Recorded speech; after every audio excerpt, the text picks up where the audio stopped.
शेतकऱ्यांची कर्जमाफी न करणाऱ्या सरकारचा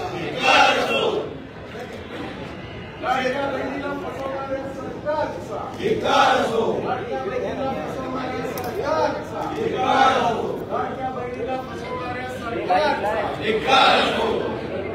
गुलाबी जॅकेट हरवले, लाडक्या बहिणींना विसरले. गुलाबी जॅकेट हरवले, लाडक्या बहिणीला विसरले. गुलाबी जॅकेट हरवले, लाडक्या बहिणीला विसरले. गुलाबी जॅकेट हरवले, लाडक्या बहिणीला विसरले. गुलाबी जॅकेट हरवले, लाडक्या बहिणीला विसरले. गुलाबी जॅकेट हरवले, लाडक्या बहिणीला विसरले. गुलाबी जॅकेट हरवले, लाडक्या बहिणीला विसरले. गुलाबी जॅकेट हरवले, लाडक्या बहिणीला विसरले. गुलाबी जॅकेट हरवले. निवडणूक सरली. लाडकी बहीण निवडणूक सरली. लाडकी बहीण विसरली. मोबाईल पाठी यार. लाडकी बहीण विसरली.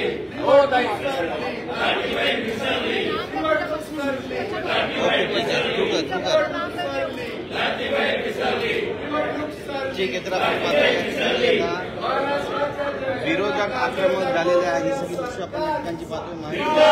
जनतेशी गद्दारी नावाचा एक मोठा बॅनर या ठिकाणी घेऊन विरोधक आता आक्रमकतेचं चित्र आपल्याला पाहायला मिळतं. विजय वडेट्टीवार सोबत सचिन जे काँग्रेसचे, शिवसेनेचे, राष्ट्रवादीचे आमदार आहेत, त्या ठिकाणी आपल्याला पाहायला मिळतात. मैसावून पाहायला मिळतात आणि हातामध्ये गाजर घेऊन आता आंदोलन करायला सुरुवात केलेली आहे.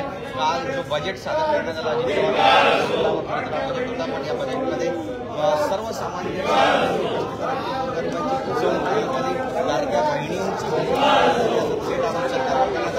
गुलाबी जॅकेट हरवले, लाडक्या बहिणींना विसरले, असं या घोषणा या ठिकाणी दिल्या जातात. आपण पाहतो बघा, हसन मुश्रीफ आहेत, वसुंधराजे देसाई आहेत, हे या ठिकाणाहून जाताना त्यांच्या समोरच या घोषणा दिल्या जातात. आणि आपण पाहतोय की आता भास्कर जाधव सुद्धा या आंदोलनामध्ये सहभागी झालेले आहेत. राज्यावर कर्जाचा आहे, कर्जदारांसाठी मात्र पैशांचा गोंधळ महायुतीच्या आपल्या भागे आणि महाराष्ट्राला केलं कर्ज घोषणा या ठिकाणी दिला जातोय. दुष्काळाचा दुष्काळ, दिल्लीचा दुष्काळ, गोळीबार, कंत्राटा, मालामाल, महायुतीच्या वादा असा प्रश्न या ठिकाणी विचारला जातोय आणि सर्वसामान्य जनतेची दिशाभूल करणारा केला जातोय. महायुतीची जनतेची गद्दारी केलं जाईल. महाराष्ट्राचे मुख्यमंत्री देवेंद्र फडणवीस, उपमुख्यमंत्री अजित दादा पवार यांचे फोटो आहेत.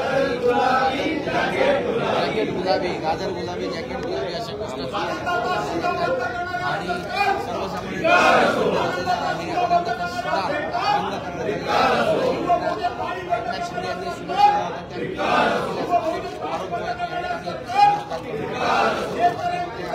आज विरोधक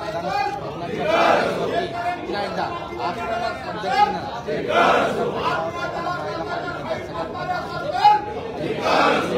जे अर्थसंकल्प मांडलं होतं त्यानंतर अशा पद्धतीने